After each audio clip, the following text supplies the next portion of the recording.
Hey everybody, so here is a quick overview for our community outreach level 1 position at the League City Animal Shelter. So we want to talk about why is community outreach important. The number one thing is so we can bring animals to those people who may not come to the shelter and be able to let them see these animals and know what a shelter animal really looks like and what they're all about. And the other thing is to provide the opportunity for animals to be viewed in a setting outside of the shelter. So for those who know the shelter, who go to the shelter, but they see these animals in kennels, this is an opportunity to actually see them outside of that kennel and out of that perspective that they see. So requirements that for the volunteers is you need to be able to learn and understand animal behavior and handling. Um, at first, you will be paired with an experienced volunteer when you do the community outreach. Participate in the mandatory meetings and seminars and understand animal socialization behavior. So these are the things that you need to watch out for, or the most important things when it goes to the community outreach events. Make sure that there's no nose-to-nose contact between the animals. That the animals are also not ever let off leash. They're always within 2 feet of you, so you don't want them on a long leash walking around in front of you where you can't really be able to have a quick reaction. So make sure they're always within 2 feet of you. And make sure that they're always wearing collars. A lot of the times here at the shelter, they're not always wearing them, so at offsite adoption events, they are required to wear collars all the time. So, and just make sure that volunteers are aware of the animal and that know that they are responsible for the animals during the event, and they need to be aware of all the animals and people that are there around them. Just in other words, be mindful of your surroundings and what's going on. So pre-event stuff, what to wear. The number one thing is to make sure you wear your League City Animal Shelter volunteer shirt that is required for offsite adoption events. Make sure that you're wearing long pants or capris. Shorts are not allowed. And make sure that you're wearing closed-toe shoes. The first priority for the event is loading the event materials. Either we sometimes are able to have the animal control officer drop off those materials, but that is a rare occasion. Most of the time we do have to have volunteers bring all the materials to the event. So the number one thing is to help load up whatever we can in whoever's vehicle to get the materials to the event that we need, such as the canopy, crates, our event box, any type of blankets or bowls and things like that. Then after we've gotten everything loaded, then the priority would be to walk all the animals, especially those with high energy, needs to be able to go out and run and play. Get all that energy out first, get the potty breaks out first before we go to the event, and then put on any type of Adopt Me items, a bandana, harness, collar, whatever, to make sure that they have that on them before they go. So transporting animals, normally the volunteers are asked to transport them unless it's something special where we can have the animal control officer drop them off, but most of the time a dog is assigned to a volunteer. And then they are walked after all the materials are loaded, like we said before, and make sure that safety is first when they are transporting them in the car. You don't want them in your lap, in the front seat. Ideally, you will want them in the carry if possible, and just make sure that they are secure in the car when you're taking them to the event place. For transporting cats, again, safety first and make sure that they are being taken care of.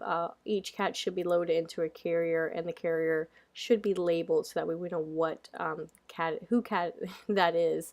Multiple cats can go in more than one vehicle. We just want to make sure that they're stacked up. If they are in there, that they're not stacked up top to top with each other, that there's safety in case something happens, they don't go flying around and get injured.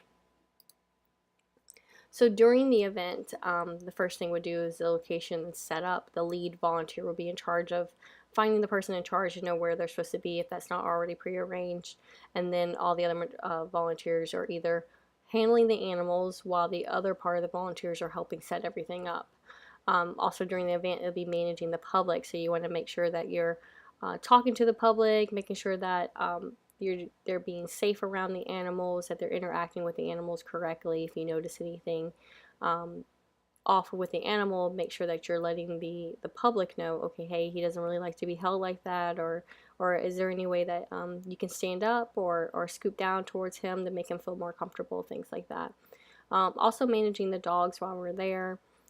Make sure that you're watching them. If, again, dog body language comes into a big play during this time because you need to be able to know if they're showing signs of being uncomfortable or something that an incident may happen and occur. So make sure that you pay attention to the dog's body language during the event. So for a dog fight, we have never had this happen, knock on wood, but just in case, the most important thing to do if there is a dog fight is to stay calm.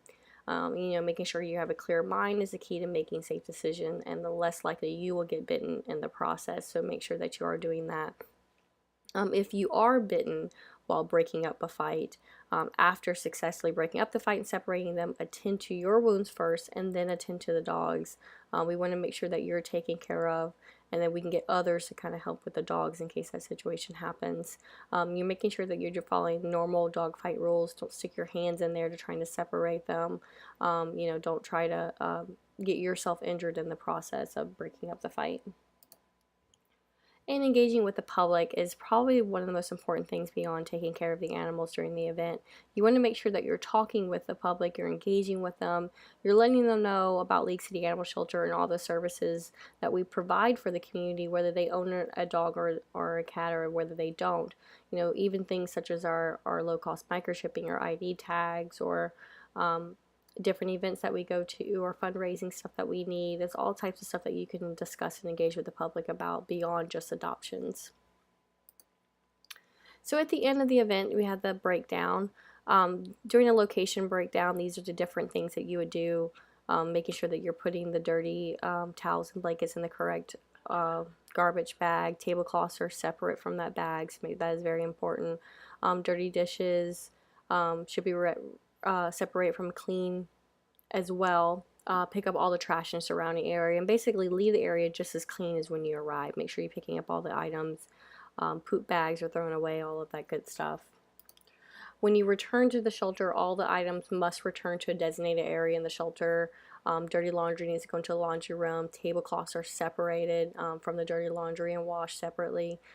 Dirty bowls should be put in the sink. Cleaned if possible, so that way that it's less for the kennel staff to have to worry about.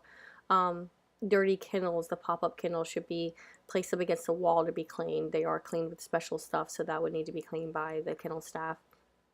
Event bins should be fully organized and restocked before returning to the designated area. It's very important that we try to keep the event boxes clean and organized, so that way the next time we have an event we're not scrambling to try to find things. So make sure that if you did use something that you're restocking it. And then adoption folders need to return to the front desk to the appropriate filing cabinet. So just some important stuff to know at an event just in general, that our adoption fees are normally $75 unless otherwise stated by the lead volunteer, which they will get that information from the volunteer coordinator or the shelter manager for that. That all the fees are include spay, neutering, microchipping, and the first set of vaccines. As far as foster to adopt, you must be a League City resident if they're not a fixed animal. So make sure that you understand that.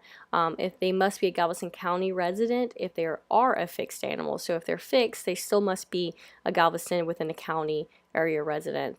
No puppies or kittens are allowed to go into foster to adopt program, and we do have like a 1 week for a trial period for that.